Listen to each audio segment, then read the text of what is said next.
Hello, I'm EVM. Welcome back to the channel. This is Harry. Hello. This is Harry's shirt. This is my shirt that I seem to have worn again. It is twice. That's the faux pas. It is clean. Yes, but it is going to be, unfortunately, a depressing video, I think. And it's links back to a video I did a couple of weeks ago-ish. Podcast as well, I think. We've talked about this, about the podcast. Driving home, shameless plug. Yep. The video I did a couple of weeks ago about used EV prices highlighted how highly inflated they were. I would say after owning an EV since 2015 for 7 years, now, 2022, is the hardest to get into an electric vehicle than it ever has been.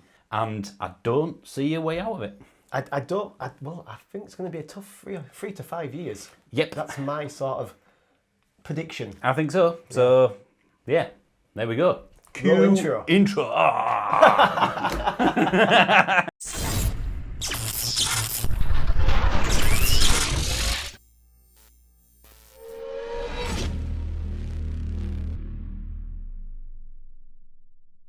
Let's start with, one of several reasons why we believe this. The infrastructure first. Yeah. It's behind. Well, it's as good as, it's best as it's ever been. I mean, they're popping up everywhere. There's a lot more chargers. They're faster. Reliability, depending on who we're talking about. Yeah. And of course, Tesla recently opened some of their chargers, which is a big thing. But it's just the sheer amount of electric vehicles being sold is doing that. Yeah. And the amount of installed chargers is doing this. Yeah. It's well outselling, isn't it? And we've noticed this on recent long journeys where it's basically a case of even the Tesla Superchargers, before they opened them up, are full. Yeah. Well, the thing is, we've been doing long commutes for the past 5 or 6 years. Yeah. And I've noticed more and more and more that, you're having to sometimes wait for stuff, which is, was unheard of, really. Well, when I started out with the first Leaf, the worst case scenario, because there were so few EVs, was you'd wait, you'd arrive and the car would be charging. And you'd have to wait a little bit and then... 30 minutes max, and that's assuming they'd just arrived. Now it could be on the same speed chargers, especially, which most of them are. We're still talking a 50 kilowatt charger, right, with most of them? At best. Yeah, and then you've got, batteries that are up to... 70 odd kilowatt hours, which is normal, or more. Which, considering 5 or 6 years ago, you're looking at 20 to 30. Yeah, and you're getting a lot of people that aren't early adopters interested in the tech, so they don't know. Not the general public. Yeah, the general public. They don't know things like stop charging after 80 odd percent. So that all of a sudden you've got one car on the charger for an hour and a half. A plug-in hybrid. Or hybrids as well. Yeah. So effectively, it's harder to charge than ever before. I think we've certainly gone through this on the podcast. Because there's more cars in a ratio to chargers. There's more cars, and also because there's more cars, there's more things going wrong with them.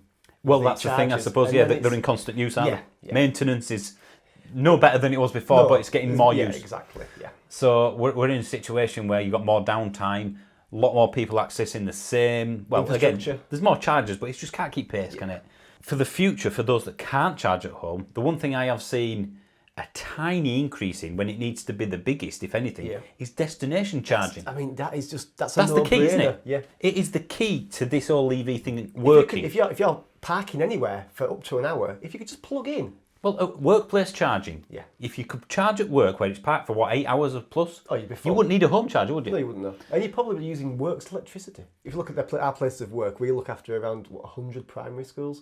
Yeah. And a couple of secondaries, and I can't think of one of them that I know. There's one primary school that's had new chargers. Right, so there's one, but that's 4. Right, out of all of them, 100 schools. Cinemas, supermarkets are putting them in, but we're talking 1, maybe 2 rapids. It needs to be 10% of the car park has fast chargers. Well, why not just put 1 in between 4 of the bays? Yeah. And then that could service all of them. But you need dozens, really. Yeah. I guess we don't need them yet. It's a bit chicken and the egg, but you see, if you build them, they will come. Exactly. I've seen one with like 4 fast chargers, and then maybe 1 rapid. Yeah. And at the moment, that's always full. Yeah. Every supermarket with chargers you see. It's water break. No problem. I'll keep going. No one will notice. It's always full, the supermarket. So therefore, it needs more. Yeah. But that's private money that we're asking people to do. Cinemas, out-of-town car parks, shopping centre sort of thing. Workplaces is the big one, of course. Basically, anywhere you're going to park a car and visit a store or a cinema or a restaurant. Anywhere where you're going to be stood, I think, for at least an hour. The old hall, Haworth, had a charger a few years ago, and they've taken it out. Fort William, they have 1 rapid charger, which is frequently, and as it stands right now, not working. Still? From last year? Yeah. I don't know if it's been fixed and broke again, I don't know, but essentially it's not working. They've got the Tesla Superchargers, I think there's 8 of those. Yeah. They're not opened up in Fort William, unfortunately. Even though when we go there's hardly anybody else charging. Oh, actually, it was nearly full when I went up there. Was it? Yeah. Wow, that's a first. But they've got 2 other rapid chargers that have been installed for over 6 months. And they're all plumbed in, aren't they? Apart from... They're not online. Because, and I quote from their Twitter feed, it's because I think it's either the council or maybe Charge Place Scotland haven't got a deal in place for the electricity. They aren't on the right tariff.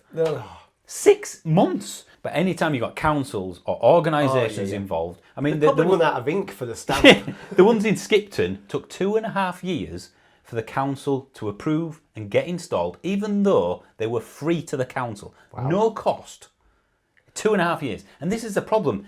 You can put all the money ahead into whatever fund to put these chargers in, but if it has to go through planning permission, I mean, come on. Health and safety.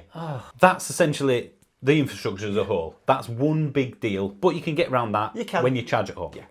So let's move on to something which is pertinent to your particular situation as well. Getting one, buying an EV right now. So the used EV, we've kind of touched on that other video, so we won't go into it too much. But right now, mega inflated prices for used cars. Almost to the point where you look at one of them and you think, I'll start saving a bit. And it's going up that quickly that your savings don't match. You're doing that. It's going like a house price, isn't it? You're chasing your tail. You're chasing it and it's just disappearing into the distance. I mean, the best one that highlights it most for me, again, it was said on this video, it was about $5,000 for the cheapest Renault Zoe with battery lease a year ago. Certainly, well, 2 or 3 years ago as well. It's now, for the same car that's a year or 2 older, $7,000. So the entry-level price of any electric vehicle, so I'm ignoring Twizzes and stuff, none of them are, is $7,000. But that's a car that does 60, 70 miles in the real world, along with old Leafs and stuff like that. So can you imagine if we go back to the first 5 years of car ownership when we were in our early 20s? Yes.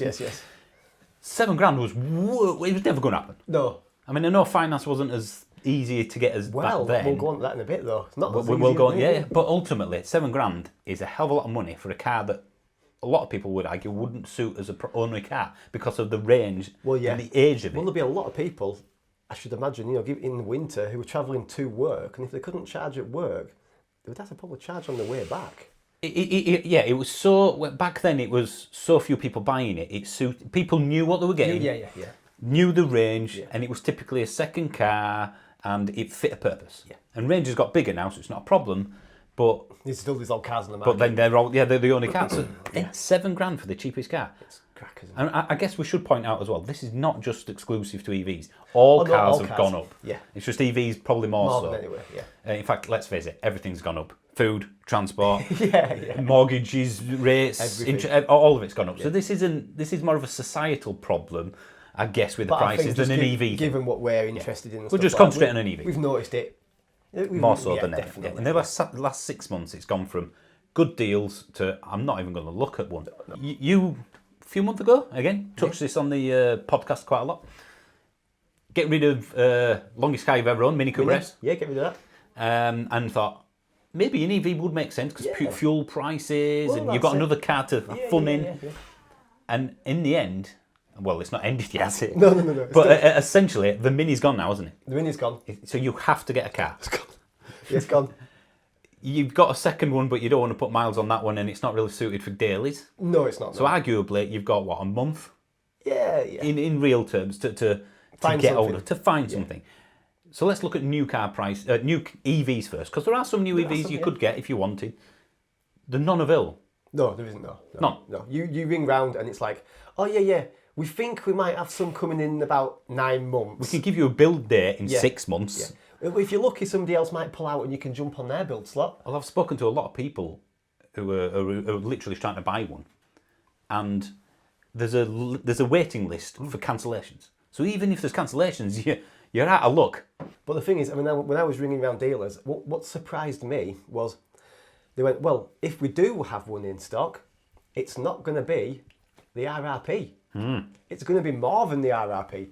Car prices have gone up a bit with natural kind of transport and various other costs, but it's the discounts that have evaporated completely. There is none.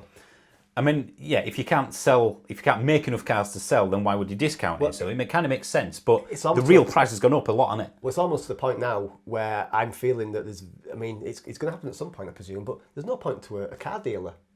No. Because if you might as well just buy it on the website and get the RRP, if effectively that is what they are doing. The Tesla model, the new Genesis model, they're not having dealers. What's the point? Everyone buys everything off Amazon. Yeah. So you go up to the dealer and he'll charge you more than the RRP. Because they can get one in. Yeah, well, Volkswagen have announced, haven't they, publicly, we have sold out all electric vehicles for 2022. Sold out. Sold out, yeah. Well, yeah, I mean... Can you imagine going down to, I don't know, Morrison's or Sainsbury's and going to buy some veg and they've not had the delivery and they're going, I'm afraid we've just sold out for you. It's not production problems at all. Yeah. I mean, the Tesla Model 3 used to be 40 and a bit grand. That's what I paid 2 years ago. Same car, standard range plus with no options, £46,000. I can accept that as a natural progression, but you won't get it until May. Yeah. So even Tesla have got supply issues. Even 2 years, that's gone up a lot of money. Due to the waiting time and the evaporation of deals. It's just you can't. It's not possible. New car is either lots of patience or you can't get one. Yeah. So let's look at the used. Do you know what? It's the unknown. And there's lots of people I hear who said, oh, well, I ordered one a year ago and it's still not got a build date. I'm still waiting to hear where it is. Yeah. So again, we won't touch on the used market too much because of the previous video, but ultimately, mega inflated prices. You feel like at some point, even though this is going to drag on for a few years, it's value. At some point, that will equalise. So you'll get natural depreciation and an equalisation of the market in a few years' time. What we're seeing, if it be this way or this way, I don't know, is we're seeing the prices going up and up and up and up. And they're stabilising a little bit, but I think they're going to go up a little bit more. But then I think at some point they have to come back down. And I think that coming down is going to be a lot steeper than the going up. I think it's a few years away. I think so, yeah. Maybe up to 5 years. So if you're keeping a used car for 1 or 2 years, I think it'd be safe. Yeah, I think so, yeah. An age when a car goes, like when its warranty expires, or if you've got a battery warranty of 8 years, the difference in price between a 7-year-old car and an 8-year-old car is going to be noticeable. Historically, you've seen this, haven't you? You look at a car on 90,000 miles versus 100,000 miles. I don't know what happens at 100,000 miles. It's a mental thing, isn't it? At 100,000 miles, they seem to lose a lot of money. I was looking at around 30 to start with, and I thought, I can get these, and I'm looking at some of the cars, and I'm like, that cost that 3 years ago. Yeah, and that's got 40,000 miles on the clock. It's not dropped to the value. So you're paying the same for a used one that a brand new one costs, which you can't get for a year. And then all of a sudden you're like, well, I don't want to buy a used because I feel like getting ripped off, and I can't buy a new because it's too far away. Yeah. But you don't have a choice. I've spoken to 10 people personally before this video, some on Twitter, some from that video, all of them wanting to buy an electric vehicle or over the last 12 months. It's not just starting to think about it, they've been actively trying, like yourself. Yeah, I mean, we've test-driven vehicles, the Mini. Yeah. Because I was looking at it. Yeah, exactly. 5 out of that 10 have said, we've just bought another petrol car. We can't find one that fits either the budget or the time frame or the size or whatever. So it's not a range thing, it's not a charging thing, it's a case of the need of the vehicle. I can't get what I want. Well, yeah.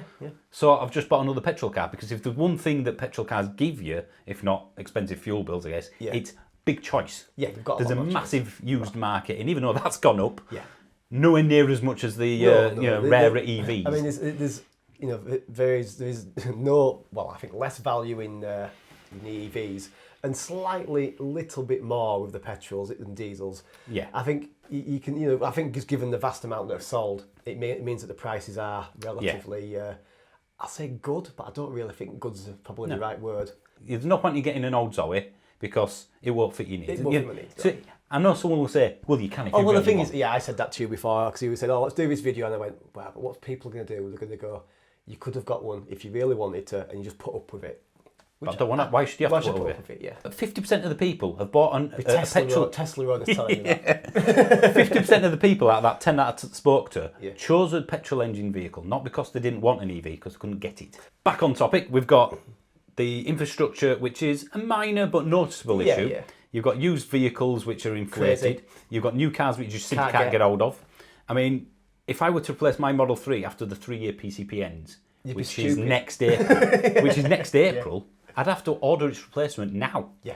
And even then, I'd have to wait a month or two before it arrived after that 3 years ended. You'd be better keeping that probably 4 or 5 years. But you've got FAF then, haven't you? How do I sort out part exchange? Because I'd have to wait until next, February, March. Yeah, and then try and sell it. And then I don't know how much it's worth. I don't know how much.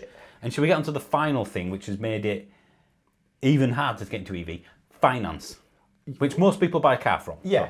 I think there's very few people that go, hi, I've got this big wad of cash here and I'd like to buy a car. I suppose someone who was buying an EV6, and he said, a year ago, I almost bought one. But I thought, I'll keep my company car for another year. So he bought one this year, or he was going to buy one this year. Same car, same price. Yeah. So the list price hasn't changed with the EV6. £70 per month more, purely because of the slightly different, I think, balloon payment and interest rates going up. Yeah.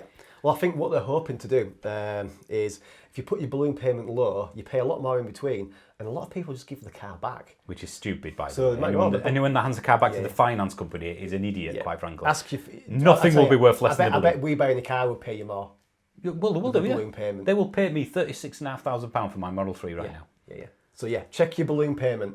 Yeah, and don't hand it back. I was having this conversation with my neighbour. Check your balloon payment of your vehicle, even if you can sell it privately or part exit. Yep. Don't give it back. Have a look. Or even we buy any car. Yeah. Something easier like other stuff that will buy your car. I mean, if your car's worth 25 grand and you owe 20, you're throwing away £5,000 by handing it back. I remember during the first lockdown, the best lockdown, the first one. The first one's always the best. Yeah, definitely. The other one just copied it and it wasn't. But Sequels don't work. The first lockdown, I was doing lots of walking, getting my hour a day. When we had weather. Yeah. And I remember walking past used car lots and they're being shut down. And me honestly thinking, God, these are all going to be out of business soon. Yeah. Well, I should have just gone there because how much do you want for all your cars? Yeah. What little did I know? They were sat on a gold mine. Yeah. I know someone that's still waiting on an ID3 to arrive and he paid 24 grand. Wow. That price now from the same place, I've said this many times, 33. That's crazy, isn't it? Just because the discounts evaporated and they had loads of ID3s, didn't they? Can you imagine, you've done 10 grand for nothing. Just for buying a car. Yeah.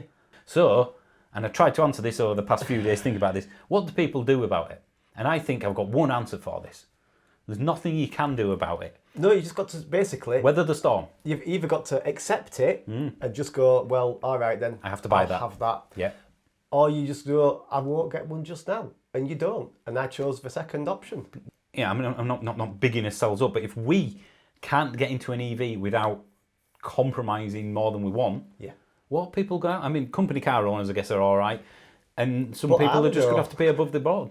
I had a chat to one of my neighbours who's got the Volvo V60? Oh yeah, the hybrid. The hybrid one, right? The one that we had, and he was saying how much he hated it, and what to get next.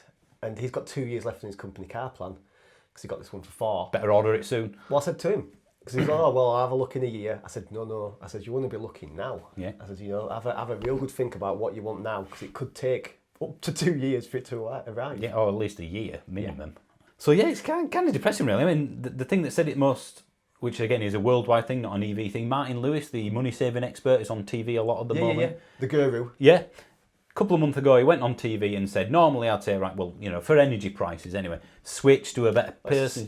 Do this, do that. And he said, I have run out of tools, of ammo to tell people on how to get around this problem. There is nothing I can tell people to ease this issue.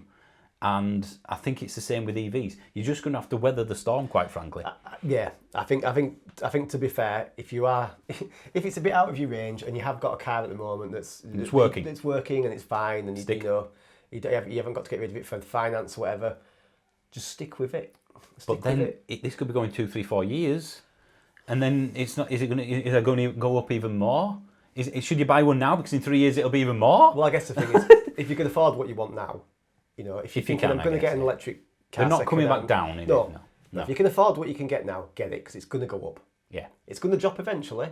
But hey, I mean, the new car prices is going to go up. I think we've got used to cars not dropping in price. I've never owned a car up until recently that has gone up in value. No, a car was something you bought and you took a hit on that. Yep. They used to say, didn't they, as soon as you buy a car and drive it out of the dealership, you've lost 30%. I mean, I've never had that because I've never paid list, because I'm not stupid. But ultimately, you always, like you say, you expected, it'll cost me X per year. Yeah, it was normal. But I suppose, so what we're saying is, if you're looking for an EV and you can afford it, buy one because it's only going to go up. Yeah. And a video I did a few months ago basically said this. Yeah. But don't push yourself financially. Don't push yourself, no. Environment aside, there's nothing wrong with keeping what you've got. No. I think for the time being, if you can, yeah. And if something happens to your car and it gets written off, tough. Well, there'll be all these people shouting about the environment who drive EVs but have wood burning stoves. Yeah, exactly. Exactly. Or when they want to replace the EV, suddenly realise they can't. Well, I think this is going to be it, isn't it? I think there's going to be a lot of people who are in the middle of PCP or lease deals. What happens if you're in the middle of a lease deal and you've got an EV now and you're looking and there's just nothing there? You know what hasn't gone up? The membership for the channel. That's still 99p. 99. Conversation about that. That's going to have to go up. Right, no problem. Thanks for watching, guys. You could probably tell that due to having holidays and various things, basic videos are coming on the channel for a little bit. It's either that or not put anything out. And there's not been a car for a while, has there? No. I mean, we've got a long-termer coming, haven't we? There's some really interesting stuff coming on the channel, home energy stuff. I'm just waiting, as always, on things to be done and finished. Let's keep an eye on that. So yeah, thanks for watching. Bye. Bye.